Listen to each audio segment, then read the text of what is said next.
जय राधा माधवा जय कुंज बिहारी।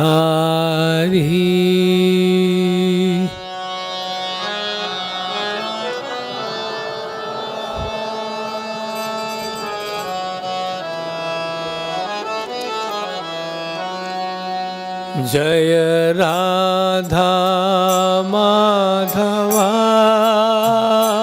जय कुंज बिहारी।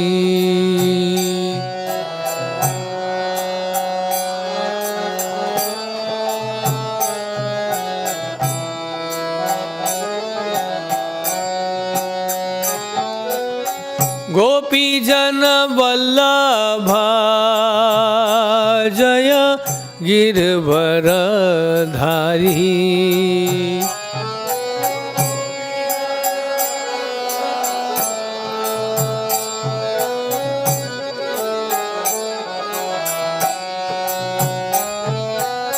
गोपी जन वल्लभा जय गिरवरधारी।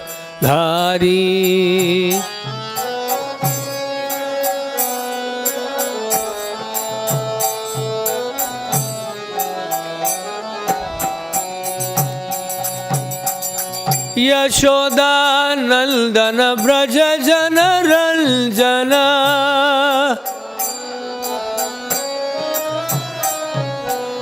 यशोदा नंदन ब्रज जन रंजना।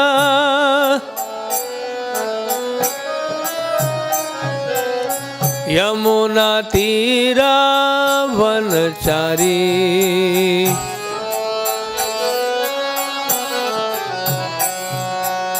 यमुना तीरा वनचारी।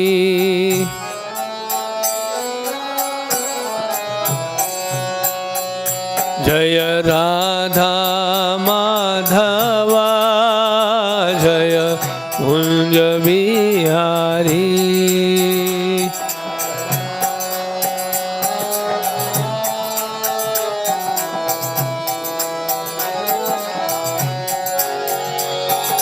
कृष्ण बलराम जय कृष्ण बलराम। कृष्ण बलराम जय कृष्ण बलराम।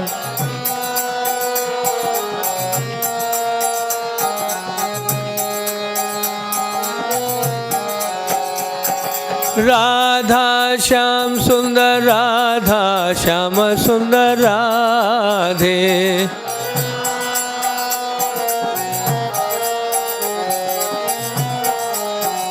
जय गौरानिताय गौरानिताय गौरानिताय जय गौरानिताय।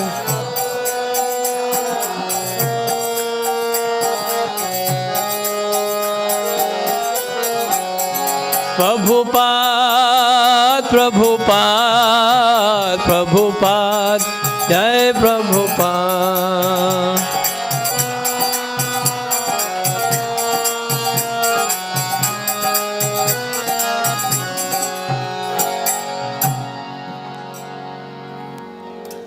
जय ओम विश्वपाद परमहंस परिव्रजकाचार्य अष्टोत्तर श्री श्रीमद् डिवाइन ग्रेस अभय चुनारविंद भक्ति वेदांत स्वामी श्रील प्रभुपाद की जय। अनंत कोटि वैष्णव वृंद की जय। नामाचार्य श्रील हरदास ठाकुर की जय। प्रेम से गौ श्री कृष्ण चैतन्य प्रभु नित्यानंद श्री अद्वैत गदाधर शिवासादि गौर भक्त वृंद की जय। श्री श्री राधा कृष्ण गोप गोपीनाथ श्याम कुंड राधा कुंड गिरी गोवर्धन की जय। गंगा माई की जय। यमुना माई की जय। वृंद देवी तुलसी महारानी की जय। कार्तिक दामोदर मास की जय। जगन्नाथपुरी धाम की जय। मायापुर नवदीप धाम की जय। ब्रजमंडल वृंदावन धाम की जय। निताय गौर प्रेमानंदे। All glories to the assembled devotees. Hare Krishna. All glories to the assembled devotees. Hare Krishna. All glories to Sri Guru and Gauranga. ओम नमो भगवते वासुदेवाय।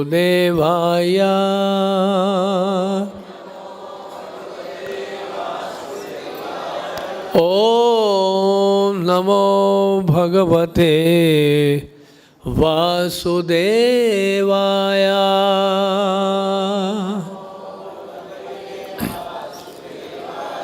ओम नमो भगवते वासुदेवाय।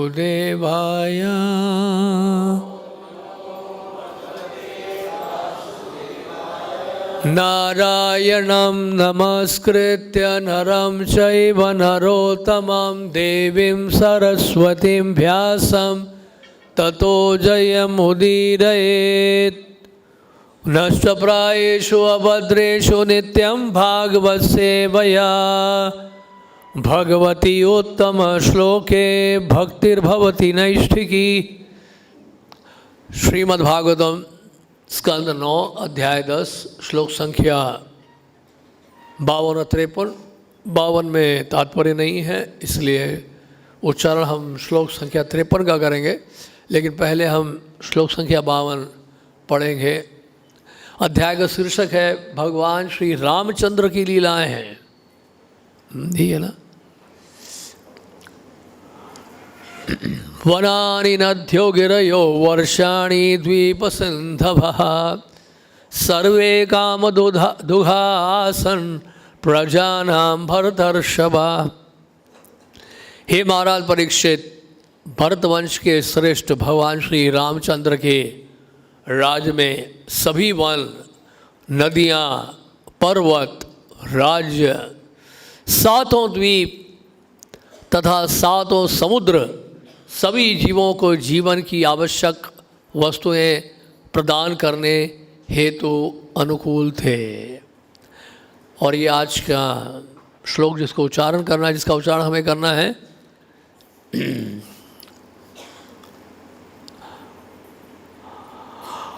नादि व्याधि जरा ग्लानि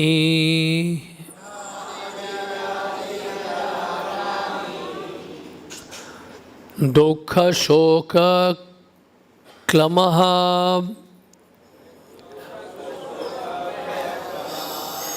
दुख शोक क्लभ्य क्लमः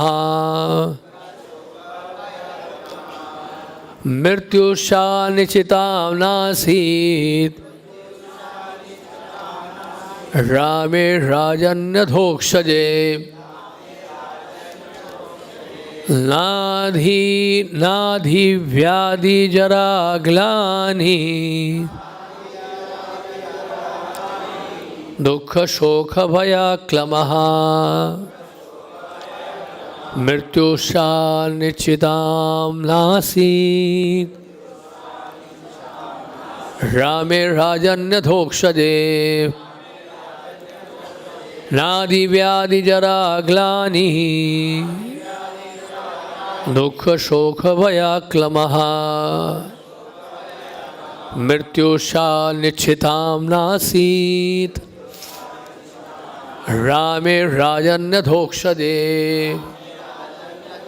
बोलिए आत्माराम प्रभु। सॉरी।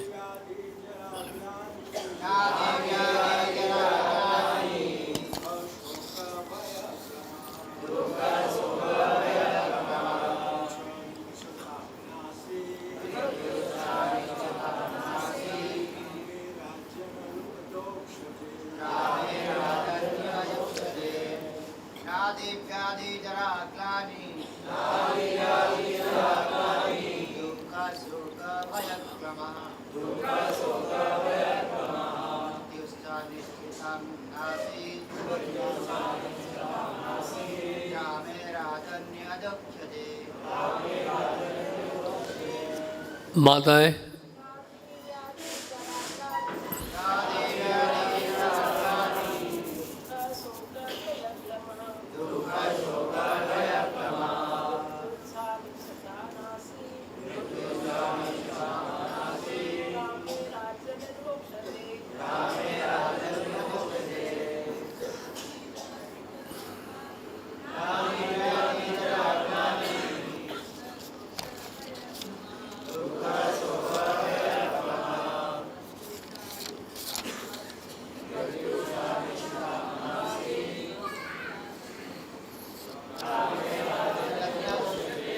न नहीं आधि आध्यात्मिक, आदि भौतिक तथा आदि दैविक कष्ट, अर्थात शरीर तथा मन के अन्य जीवों द्वारा पहुँचाए गए तथा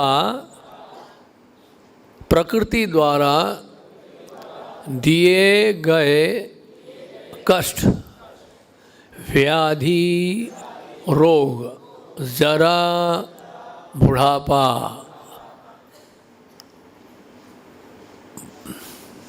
ग्लानि, बिछोह, दुख, कष्ट, शोक, भय, डर, क्लमः, थकावट, मृत्यु, मरण, च भी अनिच्छता, न चाहने वालों का, नासीत नहीं था, रामे भगवान श्री रामचंद्र के शासन में राजनी राजा होने के कारण अधोक्षजे श्री भगवान जो इस भौतिक जगत से परे हैं। अनुवाद और तात्पर्य श्रील प्रभुपाद के द्वारा। श्रील प्रभुपाद की जय।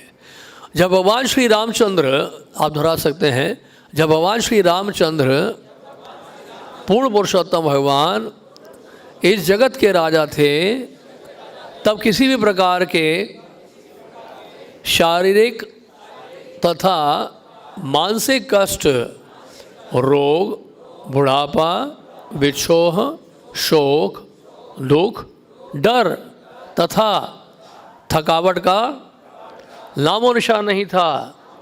यहाँ तक कि ना चाहने वालों के लिए मृत्यु भी नहीं थी। तात्पर्य सुनिए श्रील प्रभुपाद के द्वारा। श्रील प्रभुपाद की जय। इतनी सभी सुविधाएं इसलिए विद्यमान थी क्योंकि भगवान श्री रामचंद्र संपूर्ण जगत के राजा थे। ऐसे ही परिस्थिति इस कलयुग में भी तुरंत कार्यान्वित की जा सकती है, भले ही यह युग समस्त युगों में निकृष्ट क्यों ना हो। कहा गया है, कलिकाले नाम रूपे कृष्ण अवतार। भगवान श्री कृष्ण इस कलयुग में अपने पवित्र नाम हरे कृष्ण कृष्ण कृष्ण हरे हरे, हरे राम राम राम हरे हरे, हरे राम के रूप में अवतरित होते हैं। यदि हम अपराध रहित जप करें तो इस युग में भगवान श्री राम तथा श्री कृष्ण अभी भी उपस्थित हैं। राम राज्य अत्यधिक लोकप्रिय एवं लाभदायक था और हरे कृष्ण आंदोलन के प्रसार से इस कलयुग में भी वैसे ही परिस्थिति तुरंत लाई जा सकती है। ओम अज्ञानतिमिरान्धस्य ज्ञानाञ्जनशलाकया चक्षुरुन्मीलितं येन तस्मै श्रीगुरवे नमः। श्रीचैतन्यमनोभीष्टं स्थापितं येन भूतले स्वयं रूपः कदा मह्यं ददाति स्वपदान्तिकं। वाञ्छाकल्पतरुभ्यश्च कृपा सिन्धुभ्यैव च पतितानां पावनेभ्यो वैष्णवेभ्यो नमो नमः।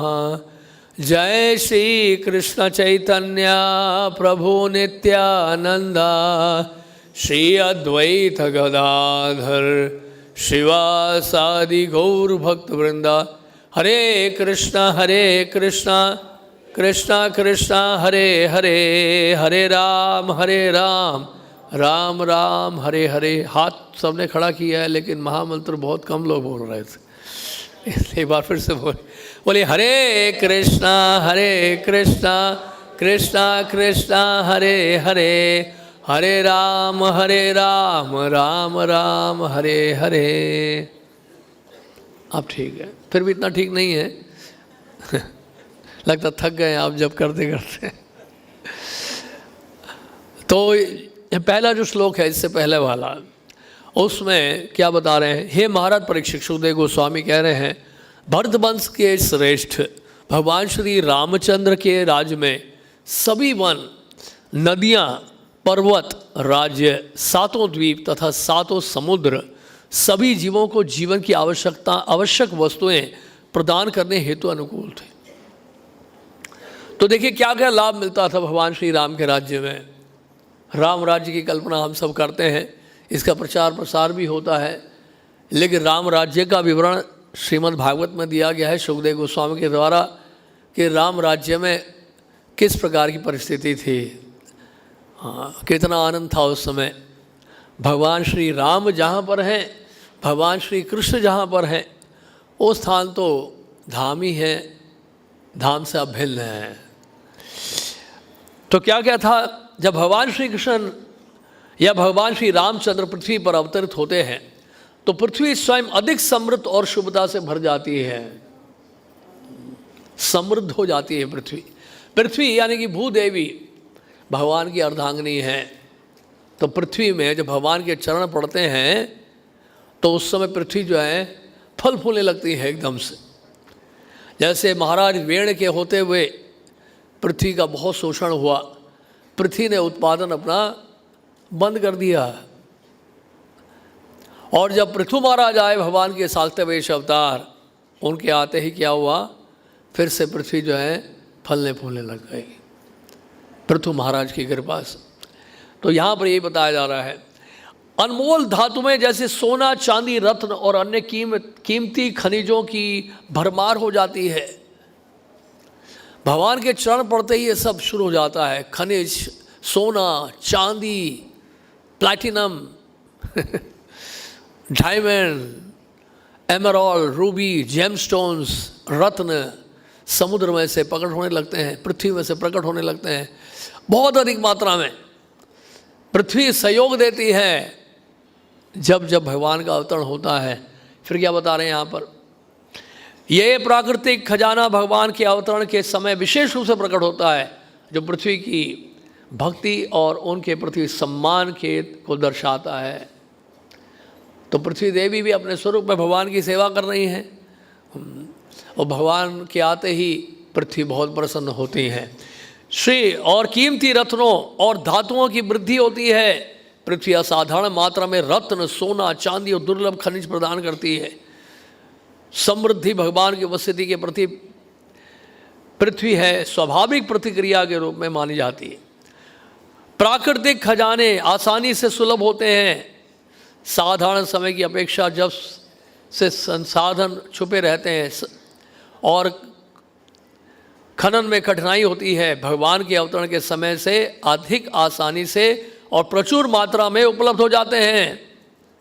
तो ये सब प्रचुर मात्रा में उपलब्ध हो रहे हैं, किसी चीज़ की कोई कमी नहीं रहती है। अनाज भी भरपूर मात्रा में इसका उत्पादन होता है। गाय भी बहुत पहले से अधिक दूध देने लगती हैं। गायों की रक्षा होती है, ब्राह्मणों की रक्षा होती है, यज्ञ इत्यादि होते हैं, तो समय पर बरसात होती है। बरसात होती है तो बहुत अधिक मात्रा में अनाज उत्पन्न होता है। अन्नाद भवन्ति भूतानि परजन्याद अन्न संभवः यज्ञाद भवति परजन्यो यज्ञ कर्म समुद्भवः। तो कहने का मतलब यह है, यज्ञ जब होता है तो वर्षात होती है, संतुलित वर्षा होती है, जिससे अन्न उत्पन्न होता है। तो भगवान के प्रकट होते ही यज्ञ भरपूर मात्रा में होता है। और भगवान तो बहुत प्रिय हैं ब्राह्मणों के, ब्राह्मण बहुत प्रिय हैं भगवान को। नमो ब्रह्मण्य देवाय गौ ब्राह्मण हिताय च जगत हिताय कृष्णाय गोविंदाय नमो नमः।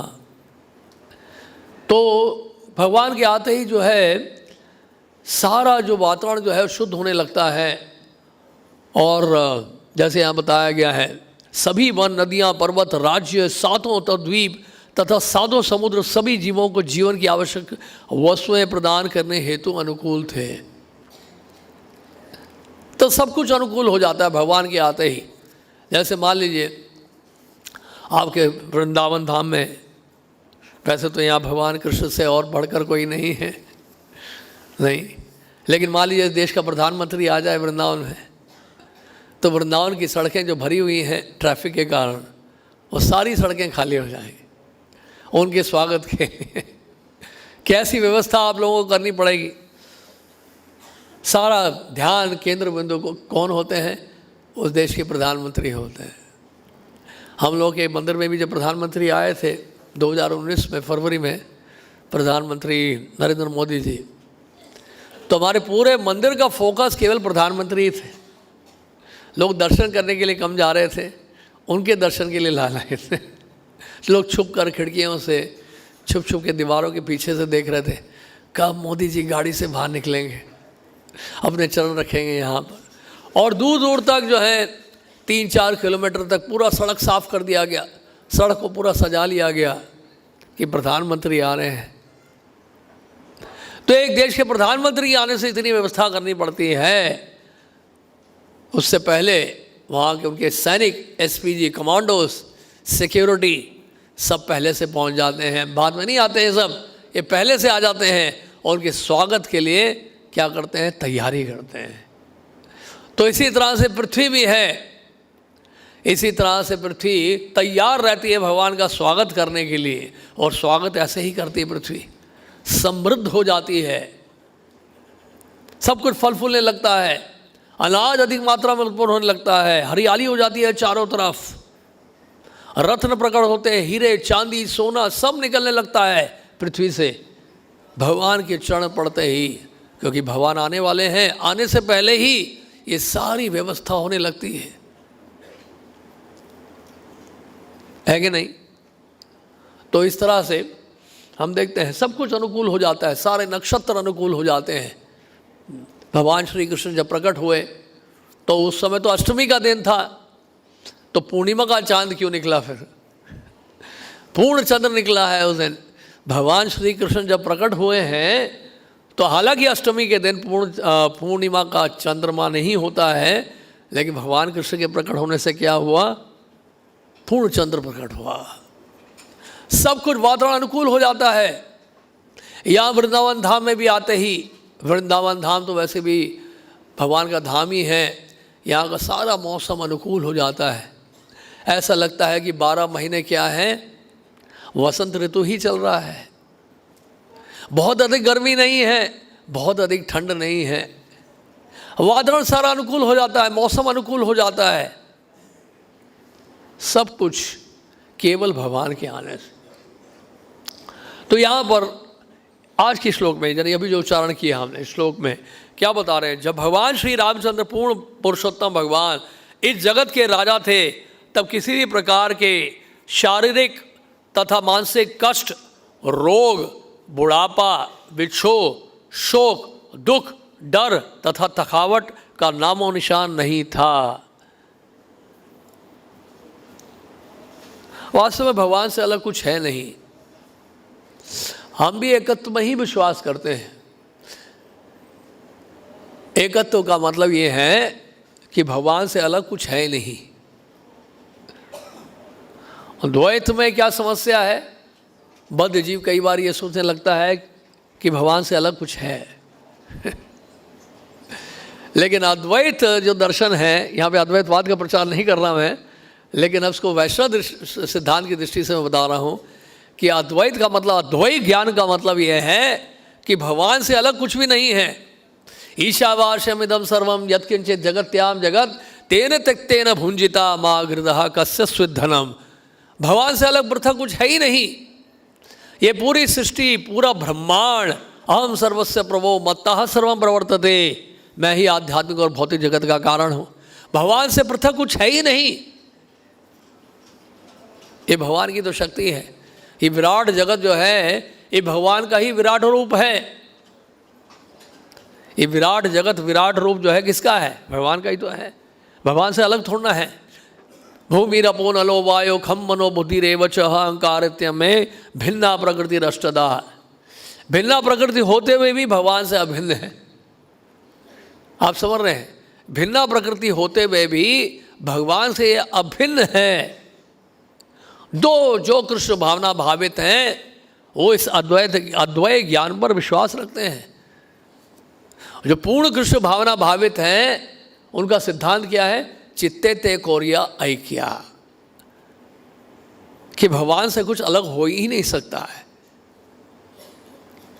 इसी को कृष्ण भावना भावित होना कहते हैं।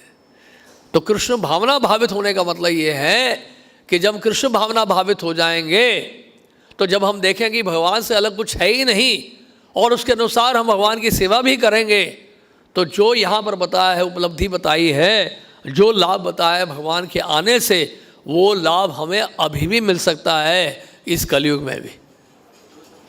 इसलिए यहाँ बताया श्रील प्रभुपाद जी ने, कली काले नाम रूपे कृष्ण अवतार, कि कलयुग में भगवान जो है नाम के रूप में प्रकट हुए हैं। इसलिए श्रील प्रभुपाद जी ने कहा, Krishna has taken birth in the womb of ISKCON, भगवान कृष्ण ने इस्कॉन के गर्भ में जन्म लिया है। तो जन्म लेने का मतलब क्या है? इस समृद्धि पूरे पृथ्वी में अंतर्राष्ट्रीय श्री कृष्ण भावना अमृत के संघ की तरफ से जितने केंद्र खोले गए हैं, ये वास्तव में पूरे पृथ्वी की समृद्धि के लिए है, पूरी समृद्धि के विकास के लिए है, केवल सेंटर्स या टेम्पल्स के लिए नहीं है। इससे पूरा मानव समाज का कल्याण होगा, पूरे पृथ्वी में क्या होगा? समृद्धि होगी, कहीं किसी चीज़ की कमी नहीं होगी। इसलिए हम हैरान हो जाते हैं, जहाँ पर पानी नहीं होता, जहाँ बिजली की समस्याएं होती हैं, हमने अनुभव किया है, हमने खुद देखा है, खुद अनुभव हम कर रहे हैं, अभी भी कर रहे हैं, आपने भी अनुभव किया होगा। जितने हमारे इस्कॉन के मंदिर हैं वहाँ आप देखते हैं, शुरू में तो नहीं, जैसे जैसे प्रचार बढ़ता है आप देखते हैं इन मंदिरों में कहीं भी आपको पानी और बिजली की कमी नहीं मिलेगी। आपको जो न्यूनतम जो आवश्यकताएं हैं उसके लिए संघर्ष नहीं करना पड़ता है। इसलिए श्रील प्रभुपाद ने कहा, our temples are not in Bombay, New York, Calcutta, our temples are in Vaikuntha. Prabhupada ने कहा कि हमारे जो मंदिर हैं वो बम्बई, न्यूयॉर्क, कलकत्ता में नहीं है, हमारे मंदिर कहाँ हैं? बैकुंठ में हैं। इसलिए मैं सोचिए कि विग्रह केवल खड़े हुए हैं यहाँ पर, साक्षात भगवान श्री कृष्ण हैं, ये साक्षात कृष्ण बलराम हैं जिनका दर्शन हम रोज करते हैं। तो जहाँ कहीं भी ठाकुर जी होंगे वो स्थान समृद्ध होने लगेगा। और हम देखते हैं, हमें याद है जब हमारा मंदिर का निर्माण हो रहा था या होना शुरू हो रहा था, तो हमारा इलाका ऐसा था कि उस इलाके में कोई आना नहीं चाहता था, और लोग अधिकांश उस पहाड़ी में अपना दैनिक कार्य करने आते थे, दिनचर्या पूरा करने आते थे, या अपने को स्वच्छ करने आते थे। शौच का स्थान था वो। तो उस इलाके में लोगों ने ये कहा, यहाँ तक कि हमारे भक्तों ने भी कहा कि यहाँ कौन आएगा, ये इलाका इतना डेवलप नहीं है, यहाँ कौन आएगा, यहाँ क्यों मंदिर बनाया जा रहा है, ये एरिया जो है इतना डेवलप नहीं है, विकसित नहीं है। लेकिन जैसे जैसे मंदिर बना है और मंदिर बन गया है, हम देख रहे हैं आसपास का जो इलाका है वो उसका भी विकास हो गया। तो जहाँ जहाँ पर इस्कॉन का मंदिर बनता है वो इलाका सारा समृद्ध होने लगता है। और ये इसलिए होता है, जहाँ भी कहीं विग्रह हैं, जहाँ कहीं भी शालिग्राम शिला है, कम से कम 10 किलोमीटर तक कह लो, वो पूरे इलाके में, वो पूरा इलाका क्या बन जाता है? धाम बन जाता है, तीर्थ स्थान बन जाता है। तो हमारे मंदिर सामान्य मंदिर नहीं है। इसलिए श्रील प्रभुपाद जी से जब पूछा, आत्म तरफ बता रहे थे कि प्रभुपाद से जब पूछा था कि प्रभुपाद आप ये पूरे पृथ्वी में प्रचार कर रहे हैं, इसके पीछे उद्देश्य क्या है, आशय क्या है? प्रभुपाद जी ने बताया कि सृष्टि के प्रारंभ में ब्रह्मा जी ने पूरे पृथ्वी में भगवान विष्णु का मंदिर बनाया था, मंदिर स्थापित किया था पूरे पृथ्वी में ब्रह्मा जी ने सृष्टि के प्रारंभ में, और सारे मंदिर लिप्त हो गए। अब उन्हीं मंदिरों को मैं जागृत कर रहा हूँ, ये मेरा उद्देश्य है, ये मेरा आंदोलन है। आप समझ रहे हैं? तो इसलिए यहाँ पर जो बात लिखी है कि भगवान श्री राम के समय, भगवान राम का जब राज्य था तो उस समय क्या नहीं था? शारीरिक तथा मानसिक कष्ट नहीं था। और कलयुग में तो इसकी भरमार है। जहाँ जहाँ भी भगवान के पवित्र नामों का उच्चारण नहीं हो रहा है, वहाँ पर तो शारीरिक और मानसिक कष्ट बना हुआ है। कितने लोग आजकल मानसिक कष्ट से पीड़ा पा रहे हैं। शारीरिक कष्ट से तो ज़्यादा आज के समय में मन के रोगी हैं, मानसिक स्तर पर रोग बढ़ गया है। आप जानते हैं, और खासकर युवा पीढ़ियों में डिप्रेशन के केसेस बढ़ गए हैं, फ्रस्ट्रेशन के केसेस बढ़ गए हैं। अधिकांश लोग हताश हैं, युवा पीढ़ी हताश है, उनको नहीं पता कि जीवन का लक्ष्य क्या है। संघर्ष करना पड़ रहा है, इतनी प्रतियोगिता है, इतना कंपटीशन है बाहर। सफलता ना मिलने पर लोग क्या हो जाते हैं, मानसिक रोग हो जाता है उनको, दिन रात दुखी रहते हैं। वो जान ही नहीं पाते हैं कि हम कैसे जीवन में कैसे खुश हो रह सकते हैं, हमेशा कैसे खुश हो सकते हैं। ये रहस्य वो नहीं जानते, इसलिए हमेशा दुखी रहते हैं। अंतर्राष्ट्रीय श्री कृष्ण भावना अमृत संघ में जब भी कोई प्रवेश करता है, नया से नया भक्त, सबसे पहली उपलब्धि क्या होती है भक्त को जानते हैं आप? इस आंदोलन में आते ही सबसे पहले उपलब्धि होती है कि भक्त जो है वो खुश होने लगता है, उसकी जो मन की समस्याएं हैं वो दूर होने लगती है, वो संतुष्ट होने लगता है, आनंद में आने लगता है, वो नाचने गाने लगता है, भगवान के सामने नृत्य करने लगता है, प्रसाद पाके भाव विभोर हो जाता है, उसका कंठ गदगद हो जाता है, खूब नाचता है, खूब गाता है वो। क्यों?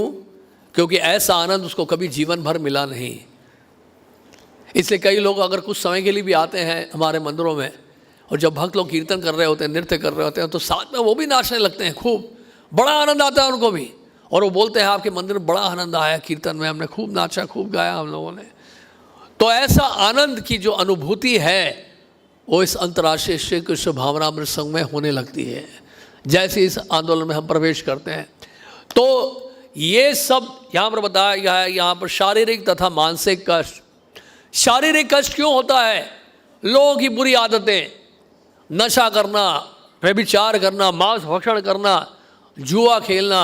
आजकल नशा करने लगे। हमने नशा मुक्ति अभियान के तत्वाधान में अंतर्गत बहुत सारे कार्यक्रमों का आयोजन हो रहा है दिल्ली में, खासकर युवा पीढ़ियों को जागृत करने के लिए। भारत में इतना ड्रग्स आ रहा है, इसका आप अंदाज़ा नहीं लगा सकते हैं। ये एक नया तरीका अपनाया गया है आज की युवा पीढ़ियों को भ्रमित करने के लिए। स्कूल्स में, कॉलेजेस में, हमें एक बहुत बड़े उद्योगपति ने बताया गुड़गांव में, जानते हैं क्या बोला उसने? कि हमारा जो लड़का है वो ड्रग्स लेने लग गया है। मैंने अपने बेटे को कहा, बेटा तुम ड्रग्स मत लो, अगर तुम्हें पीना ही है तो सिगरेट पी लो। ये पिता कह रहे हैं अपने पुत्र को,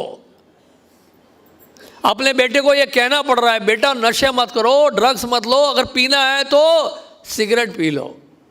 उन्होंने कहा, हमसे बोला कि 90% गुड़गांव के जो प्राइवेट स्कूल्स हैं वहाँ पर विद्यार्थी जो हैं, स्टूडेंट्स ड्रग्स ले रहे हैं, स्कूल में, कॉलेज में नहीं। ये हालत, ये देश की हालत है। ये नया तरीका अपना गया है कैसे इस देश के भविष्य को जो है अंधकार की तरफ ले आ जाए। पंजाब में यूनिवर्सिटी में, हॉस्टल्स में 75% युवा पीढ़ी जो है ड्रग्स ले रही है। और करेंगे क्या? उनके पास और कोई है नहीं, सुख का कोई साधन नहीं है, हताश हैं, परेशान हैं, नहीं समझ पा रहे हैं उनको करना क्या है जीवन में। पढ़ते जा रहे हैं, उनको बड़ा ड्राई लग रहा है, सूखा लग रहा है। जब वो पढ़ते हैं तो उनको रोना आता है, पढ़ना है करके पढ़ते हैं ताकि डिग्री मिल जाए, ताकि 2 वक्त की रोटी के लिए कोई नौकरी मिल जाए। और नौकरी जब करने लगते हैं, जो उन्होंने पढ़ाई की है, पढ़ाई का उस नौकरी से कोई संबंध नहीं होता है। और भले ही वो इंजीनियर हो, कुछ भी हो, MBA हो, जब मालिक के पास जाता है, बॉस के पास जाता है, कंपनी में जॉब करना पड़ता है, तो उसको ऐसे गधे की तरह काम कराते हैं और ऐसी गालियां उसको सुननी पड़ती हैं। ये जो यहाँ लिखा है ना, शारीरिक और मानसिक कष्ट, ये सब होने लगता है। अंदर से उसको आनंद नहीं मिल रहा है, वो खुश नहीं है। उसको लग रहा है कि कुछ धन मिल जाएगा महीने के आखिर में, मैं बहुत मौज मस्ती करूंगा। अरे उसके बाद टाइम ही कहाँ है मौज मस्ती करने के लिए? आप बॉम्बे जाएंगे, वहाँ पर अंधेरी से थाने तक 2-2.5 घंटे का रास्ता है ट्रेन में। वहाँ पे कैसी भीड़ होती है आप कभी जाके देखिए बम्बई में। बम्बई का लाइफ बहुत फास्ट है। दिल्ली वाले, वृंदावन वाले तो एडजस्ट कर ही नहीं पाएंगे, दिल्ली वाले भी नहीं कर पाते। वहाँ तो बहुत फास्ट है उनका लाइफ बॉम्बे का। और वहाँ पे 22 घंटे ट्रेन चलती है। कितने घंटे? 22 घंटे ट्रेन चलती है। अंधेरी से थाने सुबह सिर्फ 2 बजे से 4 बजे तक ट्रेन बंद रहती है। रात को 4 बजे से ट्रेन शुरू हो जाती है, 7 साढ़े 7 बजे आप जाके देखिए सारे ट्रेन भरे रहते हैं, सारे कंपार्टमेंट फुल रहते हैं और लोग जा रहे हैं सुबह सुबह। मुंबई की 55% आबादी जो है जानते हैं कहाँ पे रहते हैं? स्लम्स में, झुकी झोपड़ियों में। ये वो किसान हैं जो अपने खेतों को बेचकर, गांव में खेतों को बेचकर, फसल इत्यादि को छोड़कर वो शहर में आ गए मजदूरी करने के लिए, शहर की चकाचौंध से आकर्षित होकर। लेकिन वहाँ पर उनको कितना काम करना पड़ता है? 15-15 घंटे काम करना पड़ता है मजदूरी में। कितने खुश थे वो लोग गांव में जब थे, केवल 6 महीने मेहनत करना होता था सिर्फ। अब वो मुंबई आ गए, मुंबई की बड़ी बड़ी इमारतों को देखने के लिए, समुद्र को देखने के लिए, थोड़ा बहुत धन कमाने के लिए, लेकिन दिन रात मेहनत करके क्या कर रहे हैं? अपने आप को ख़त्म कर रहे हैं। कितना शोषण हो रहा है मानव समाज का, सोच के देखिए आप। जो अभी भी नौकरी कर रहे हैं आप में से कई लोग, उस बात को समझ सकते हैं मैं क्या कह रहा हूँ। ये हकीकत है। इसलिए शारीरिक और मानसिक कष्ट, इसलिए लोग जो इतने भटक चुके हैं, इतने भ्रमित हो चुके हैं कि उनको ये भी नहीं पता है, भौतिक दृष्टि से भी देखा जाए, अपने शरीर को संभालने के लिए भी उनके पास सुविधा साधन नहीं है। पीने के लिए उनके पास दूध नहीं है, अनाज नहीं है, सब में फर्टिलाइजर केमिकल्स मिला हुआ है, दूध सारा नकली आ रहा है। इस भारत में पनीर की संख्या, पनीर की मात्रा दूध से कहीं अधिक है। ये कैसे संभव है? ये कैसे संभव है बताइए?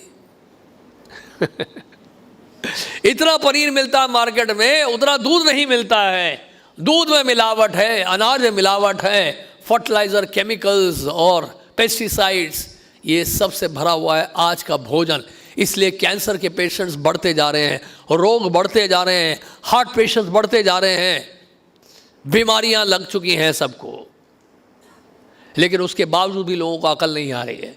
लोगों का आज उद्देश्य क्या है कि पैसा कमा लो, बस जितना धन कमा सकते हो कमा लो। कल किसने देखा? भले हमें 15 घंटे काम करना पड़े, क्या खा रहे हैं उनको यही नहीं पता है। अरे ये तो पता होना चाहिए कि क्या खा रहे हो। नानी या नाना योनि सदा फिरे, क्या है? सदा कद्र, क्या है?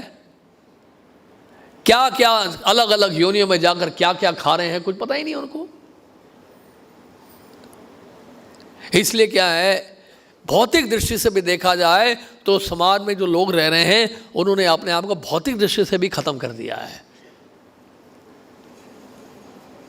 छोटे छोटे बच्चे हम देख रहे हैं, वो क्या खा रहे हैं? पिज़्ज़ा खाना है, कोको कोला पीना है, बर्गर खाना है कि नहीं? ठीक बोल रहा हूँ कि नहीं? वो बैठा देखिए, उससे पूछो आप, उसको क्या अच्छा लगता है? पिज़्ज़ा अच्छा लगता है, बर्गर अच्छा लगता है, पास्ता अच्छा लगता है। क्योंकि हमें इस तरह का जो है समाज ही बना लिया हमने ऐसे। इस प्रकार का विज्ञापन हो रहा है, इस प्रकार का प्रमोशन हो रहा है। तो इसलिए क्या हो रहा है, 30-40 की उम्र तक ही आज की युवा पीढ़ी जो है बचपन, यंग एज में ही, युवा अवस्था में ही बूढ़े हो रहे हैं। या तो बुढ़ापे की बात की गई है। आजकल तो क्या एक बड़ा अच्छा स्लोगन लिखा था, don't be an old man in the garb of youth. आप युवा के वेश में तो हो, लेकिन हो बूढ़े। बचपन से ही तुम्हें चश्मा लग गया है, सीधे बैठ नहीं पाते हो, अभी से ही घुटने में दर्द शुरू हो गया 30 साल 25 साल की उम्र में, सीधे बैठने में तकलीफ हो रही है, नीचे बैठने में तकलीफ हो रही है, कुर्सी की आवश्यकता पड़ रही है अभी से ही 3 साल की उम्र में। 30 साल की उम्र में लोग डायबिटिक हो रहे हैं, ब्लड प्रेशर हो रहा है, आंखों की समस्या है, याद नहीं रहता है, हर चीज़ के लिए कैलकुलेटर चाहिए, आर्टिफिशियल इंटेलिजेंस चाहिए। आर्टिफिशियल इंटेलिजेंस जिसके कारण जो है नौकरी जा रही है लोगों की। जानते हैं लेटेस्ट रिपोर्ट क्या है? 30 करोड़ लोगों की नौकरी जाएगी केवल आर्टिफिशियल इंटेलिजेंस के कारण। अमेजॉन ने 1 लाख लोगों को निकाल दिया और वो लिया है क्या? AI के रोबोट्स। एक CVS हेल्थ कंपनी है जिसने 5000 लोगों को निकाला है और 5000 रोबोट्स लिए आए हैं। विदेश में तो कह रही है जनसंख्या की कमी है, लेकिन भारत जैसे देश में जहाँ पर 140 करोड़ की आबादी है, अगर यहाँ पर एआई का भरमार रहा, एआई को प्रमोट करते रहे, तो कितने लोगों की नौकरियाँ जाएंगी इसका अंदाज़ा नहीं लगा सकते हैं। और वो क्या होगा, ये जैसे बताया ना यहाँ पर, शारीरिक तथा मानसिक कष्ट, बहुत कुछ है इसमें कहने के लिए, तो इसलिए और रोग का मैंने बताया, बुढ़ापा, वृद्धावस्था, बहुत दिक्कतें हैं वृद्धावस्था में। वृद्धावस्था जो है किसी को पसंद नहीं है। हम में से कितने लोग वृद्ध नहीं होना चाहते हैं? सच सच बताइए, हम में से कितने लोग वृद्ध नहीं होना चाहते हैं? वृद्ध नहीं होना चाहते हैं हम में से कितने लोग? हम कोई नहीं चाहते हैं वृद्ध होना। हाथ खड़ा करने में दिक्कत हो रही है आपको, हाथ पर तकलीफ है क्या? हम में से कोई वृद्ध नहीं होना चाहते हैं, लेकिन वृद्धावस्था तो आएगी ही आएगी। काल तो हमें निकलेगा ही निकलेगा। कालो अस्मि, भगवान गीता में कह रहे हैं, मैं काल हूं, सबको निकल लेता हूं। ये वृद्धावस्था तो आएगा, भले ही आप यूथ फोरम ज्वाइन करो, कुछ भी ज्वाइन करो। तो इसलिए हम तो यही बोलते हैं यूथ फोरम के लड़कों को कि आप लोग इस भ्रम में मत रहो कि हमेशा यूथ फोरम में रहोगे, इसलिए और भी सेवाएं करते रहो साथ साथ। तो इसलिए यहाँ पर जैसे शंकराचार्य, आदि शंकराचार्य ने बड़ा सुंदर भजन लिखा है, एक भज गोविंदम। उसमें क्या बोल रहे हैं, बालस्तावत क्रीड़ा सक्ता, यानी बाल अवस्था में जो है बच्चे जो हैं वो क्रीड़ा में आसक्त होते हैं, खेल कूद में आसक्त होते हैं। तरुणास्थावत तरुणी आसक्ता, और तरुणावस्था में है वो तरुणी से आसक्त होते हैं। वृद्धास्थावत चिंता मग्न, जो वृद्ध अवस्था में है वो चिंता करते रहते हैं, मेरा क्या होगा, मेरे बैंक बैलेंस का क्या होगा, मेरी प्रॉपर्टी का क्या होगा, मेरे बच्चे झगड़ा करेंगे, मुझे घर से बाहर ना निकालने। वृद्ध लोगों के बारे में सुनेंगे, मैं किसी भी वृद्ध व्यक्ति को यहाँ पर डिस्करेज नहीं करना चाहता हूँ, बुरा मत मानेगा, वो मेरा उद्देश्य नहीं है कहने का, यह श्लोक के हिसाब से बता रहा हूँ, क्योंकि वृद्धावस्था एक ये सिद्धांत की बात चल रही है, ये फिलॉसफी के बारे में चर्चा कर रहे हैं हम लोग, किसी व्यक्ति विशेष के बारे में नहीं है। हमारे इस्कॉन में तो वृद्ध वे लोग जो हैं और अधिक मेहनत करते हैं। ये सच बताएं आपको, हम हमारे मंगल आरती में प्रातःकाल दिल्ली में ईस्ट दिल्ली से, यानी कि कम से कम 20-25 किलोमीटर से दूर लोग आते हैं, वृद्ध लोग गाड़ी खुद चलाकर, उम्र होगी 70 साल की, खुद गाड़ी चलाकर आते हैं मंगल आरती में भाग लेने के लिए। तो वृद्ध लोग तो बहुत मेहनत कर रहे हैं। हमारे इस्कॉन में भी कई महाराज लोग हैं, कई लीडर्स हैं इस्कॉन के, जिनकी उम्र 70 साल से उम्र हो गई है ज़्यादा, लेकिन वो युवा भक्तों से ज़्यादा मेहनत कर रहे हैं। तो हमारे इस्कॉन का तो अलग ही रूपरेखा है। मैं हमारी संस्था की बात नहीं कर रहा हूँ, ये तो राम राज्य है। हमारा इस्कॉन एक तरह का राम राज्य ही है। यहाँ पे वृद्ध व्यक्ति वृद्ध की तरह रहता ही नहीं है। यहाँ तो वृद्ध व्यक्ति जो है और मेहनत करता है। जैसे जैसे अनुभव बढ़ता है, जैसे जैसे व्यक्ति कृष्ण भावना भावित हो जाता है, जैसे जैसे हमारा साक्षात्कार बढ़ता है भक्ति में, हमारी इंद्रियां और सक्षम हो जाती हैं और भागना रोना शुरू हो जाता है। इसलिए हमारे कई भक्त हैं जो संन्यास लेते कितनी उम्र में, 60 साल में, 55 साल में, और 60 साल के बाद, अभी 60 साल तक तो कभी कहीं भ्रमण किया नहीं, यात्रा नहीं की, लेकिन संन्यास लेने के बाद पूरे पृथ्वी में घूमते रहते हो। कब? 60 साल के बाद। तो यहाँ तो बिल्कुल ही अलग ही है हमारा, लेकिन हम तो बाहर की बात कर रहे हैं। इसलिए जब मैं बताऊँ तो ये आप अपने ऊपर मत लीजिए बिल्कुल भी। तो यहाँ पर ये बता रहे हैं, वृद्धावस्था चिंता सकता। तो वृद्धावस्था में क्या होता है, चिंता करते हैं बहुत हम लोग, धन की चिंता करते हैं, अपने शरीर की चिंता करते रहते हैं, चिंताएं बढ़ जाती हैं हमारी, बहुत बहुत चिंता बढ़ती है। असुरक्षा की अनुभूति होती है, असुरक्षा कि मेरा क्या होगा, भय उत्पन्न हो जाता है, भय बढ़ जाता है, डर बढ़ जाता है कि कहीं ये शरीर मुझसे ना छूट जाए, अपने आप को स्वस्थ कैसे रखूं मैं। दिन रात शरीर के बारे में चिंतन बढ़ जाता है, नहीं, और भय बढ़ जाता है, पता नहीं मृत्यु कब आ जाए। तो इस तरह की चिंताएं हमारी बढ़ जाती हैं। अगर हम कृष्ण भावना भावित हैं तो कभी बूढ़े नहीं होंगे, और जो कृष्ण भावना भावित नहीं हैं वो युवावस्था में भले क्यों ना हो, वो बूढ़े हो चुके हैं। तो इसलिए, और फिर क्या बता रहे, परे ब्रह्मणी को भी न लग्न, यानी कि मेरे पास समय नहीं है भगवान के लिए, भगवान के चिंतन करने के लिए समय नहीं है। यानी कि हर समय मैं चिंता कर रहा हूँ केवल अपने शरीर के निर्वाह के लिए, इस भौतिक जगत में कैसे समृद्ध रह सकूँ। मैं दिन रात में मेहनत कर रहा हूँ शरीर को बनाए रखने के लिए, लेकिन ये शरीर जो वृद्ध होता जा रहा है, इस वृद्ध अवस्था को रोक नहीं सकते हैं। इस काल के प्रभाव को हम रोक नहीं सकते हैं, भले कितनी भी बड़ी टेक्नोलॉजी लेकर आ जाएं, वृद्ध अवस्था तो आएगी ही आएगी। और फिर क्या बता रहे हैं, यहाँ बता रहे हैं विच्छो शोक, विच्छो शोक, दुख, डर तथा थकावट। भय नाम की कोई चीज नहीं है राम राज्य में, किसी को भय नहीं है, क्योंकि साक्षात भगवान है। भगवान की शरण में जाते ही भय समाप्त हो जाता है। सर्वधर्मान परित्यज्य माम एकम शरणम ब्रज आम त्वां सर्व पापेभ्यो मोक्षयिष्यामि मा शुचः।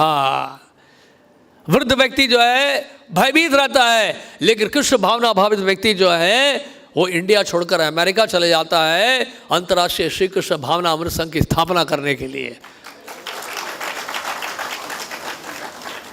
आप समझ रहे इस बात को मैं किसके लिए कह रहा हूँ? श्रील प्रभुपाद जी के लिए कह रहा हूँ।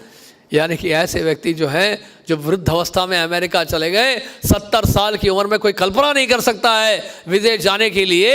हमारे श्रील प्रभुपाद जी उस उम्र में भी चले गए पूरे पृथ्वी में राम राज्य की स्थापना करने के लिए। इसलिए श्रील प्रभुपाद थकावट की बात की जा रही है यहाँ पर। श्रील प्रभुपाद जी को कभी नहीं देखा उनके शिष्यों ने कि वो थक गए हों कि मुझे आराम करना है, मुझे आराम करने दो, अब मैंने बहुत सेवा कर ली है, अब आप संभालो। श्रील प्रभुपाद जी ने क्या बोला? श्रील प्रभुपाद जी को शिष्यों ने कहा कि प्रभुपाद अब आप विश्राम कर लीजिए, अब आप आराम कर लीजिएगा, हमें जिम्मेदारी लेने दीजिए, हमें कष्ट उठाने दीजिए। श्रील प्रभुपाद ने कहा कि मुझे जो अवसर मिला है ना कष्ट उठाने के लिए, कृष्ण के लिए संघर्ष करने का जो मुझे अवसर मिला है, उस अवसर को आप मुझसे मत छीनिए, मुझे संघर्ष करते रहने चाहिए कृष्ण के लिए। ये श्रील प्रभुपाद जी का भाव था।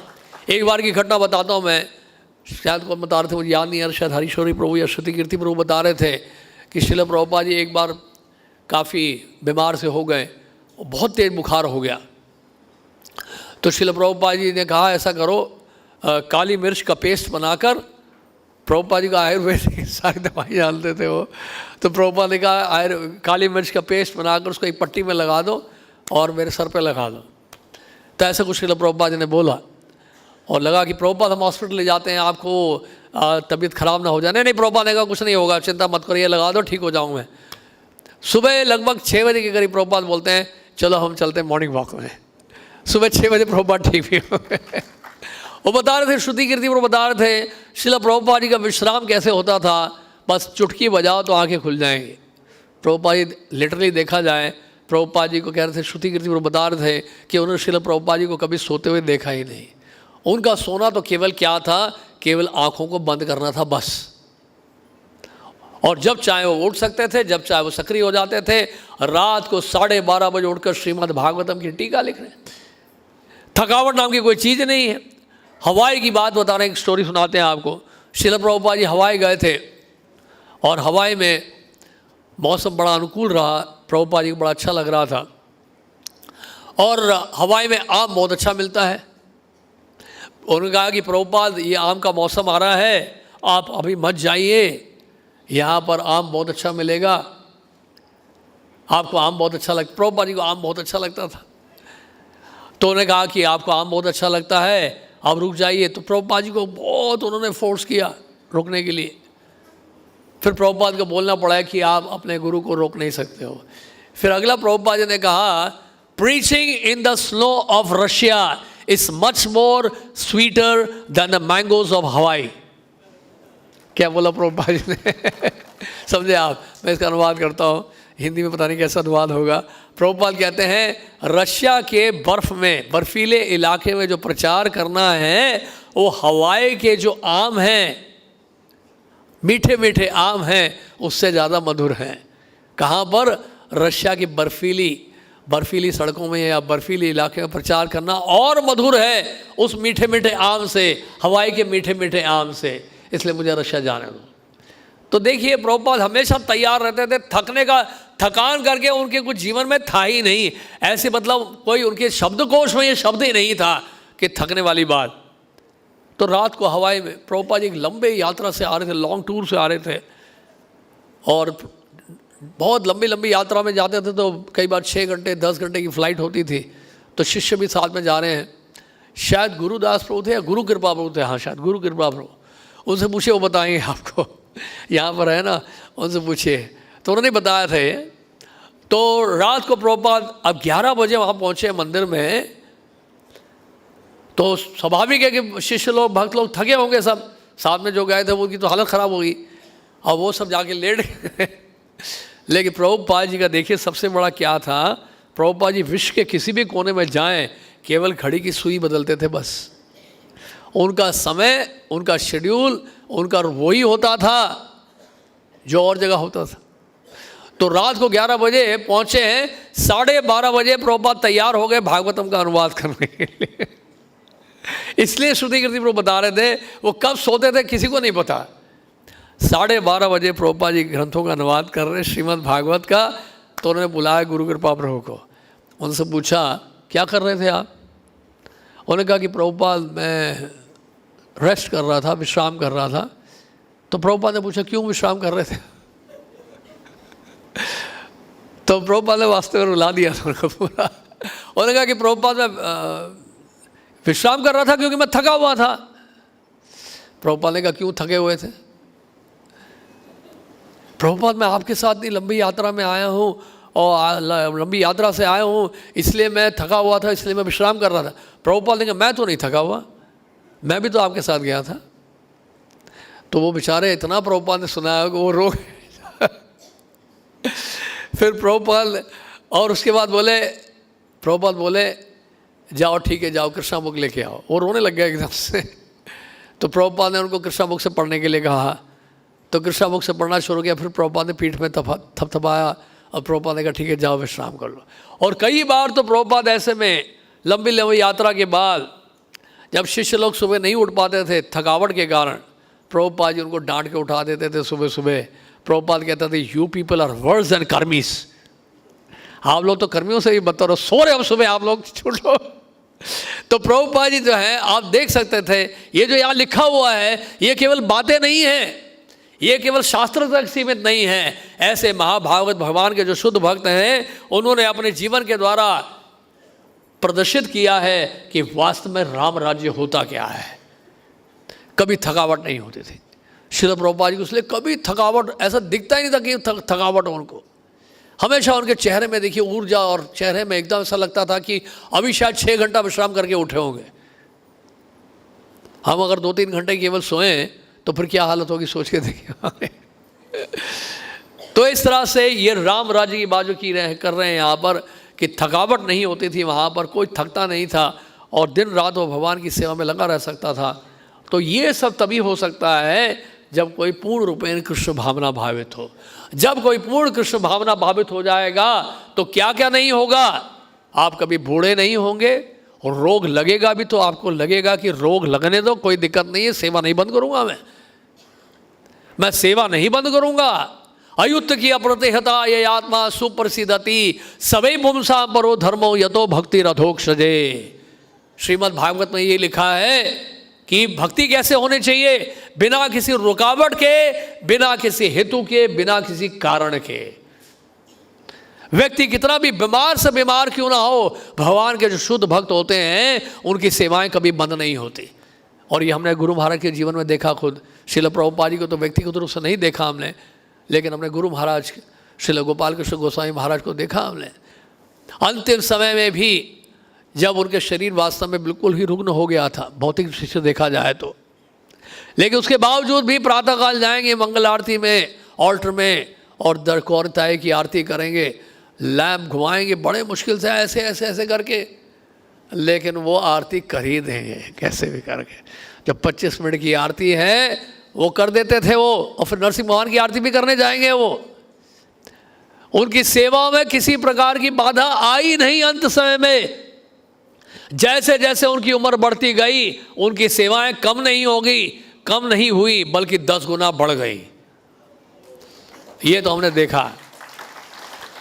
तो ऐसे जीते जागते वैष्णव आचार्य महाभागवत आज भी मौजूद हैं, ऐसा हम सोचे नहीं। ये तो इतिहास है, 500 साल पहले कोई घटना हुई होगी, या तो त्रेता युग की कथा बता रहे हैं आप, भगवान श्री राम के राज्य में क्या हुआ था।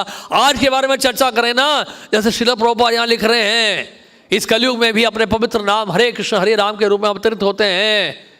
यदि हम अपराध रहित जब करें तो इस युग में भगवान श्री राम तथा कृष्ण अब भी उपस्थित हैं, अब भी उपस्थित हैं। इस बात में पूरा विश्वास होना चाहिए हमें।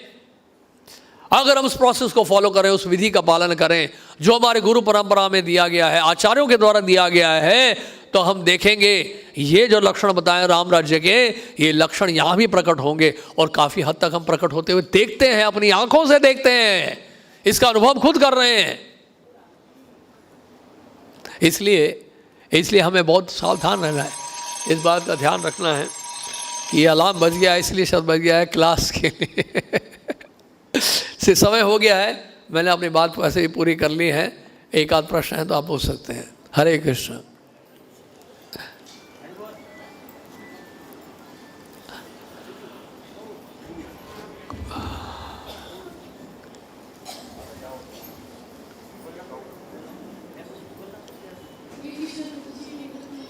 हरे कृष्ण।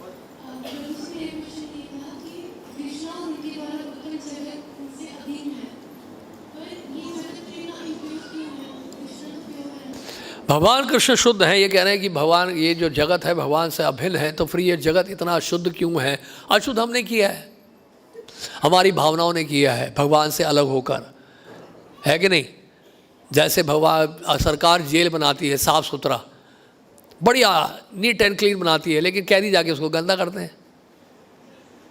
वैसे आप सुन रहे हैं बात को, सरकार बनाती है बढ़िया बढ़िया बसेस, एयर कंडीशन बसेस, बहुत बढ़िया बसेस बनाती है, लोग उसमें चढ़ते हैं, खासकर दिल्ली के लोग क्या करते हैं, सीटें फाड़ते हैं, बैठे बैठे सीट फाड़ रहे हैं, बैठे बैठे बीड़ी पी रहे हैं, सिगरेट पी रहे हैं, उसमें लिखा हुआ है धूम्रपान निषेध, फिर भी पिएंगे। तो गंदा कौन कर रहा है? हम लोग कर रहे हैं।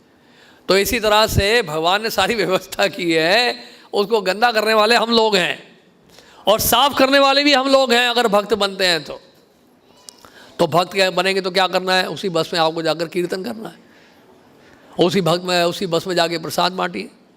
खाली क्यों बैठे बस में? कीर्तन करिए ताकि सब लोग सुने, जोर जोर से महामंत्र का उच्चारण करिए। ट्रेन में जाते हैं, भक्त लोग जाते हैं, ट्रेन कितना गंदा होता है, यात्री लोग बैठे हैं वहाँ पर, दुनिया भर की गंदी बातें कर रहे हैं, चाय पी रहे हैं, ये पी रहे हैं, चाय चाय करके 10 बार सुनते हैं आप ट्रेन में। नहीं, सारी चेतना दूषित हो जाती है और वहाँ शौचालय की बदबू आ रही होती है। अगरबत्ती जलाइए फर्स्ट क्लास और पूरे ट्रेन में कीर्तन करिए और प्रसाद बांटिए। क्या दिक्कत है? ट्रेन में आनंद आता है भक्तों को जाने में। भक्त लोग जब भी ट्रेन में जाते हैं, प्रभु जी हम तो ट्रेन में जाना पसंद करते हैं, बड़ा आनंद आता है, भक्तों का संग मिलता है, पूरे ट्रेन में हम ग्रंथ बांटते हैं, प्रसाद बांटते हैं, कीर्तन करते हैं, वाह मज़ा आ गया, पता ही नहीं चला कि 24 घंटे कैसे बीत गए।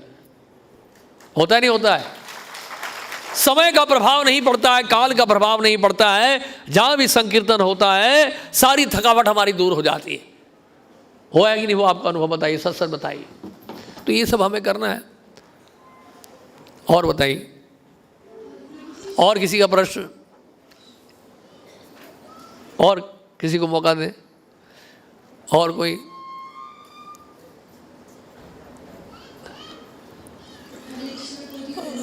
हरे कृष्ण।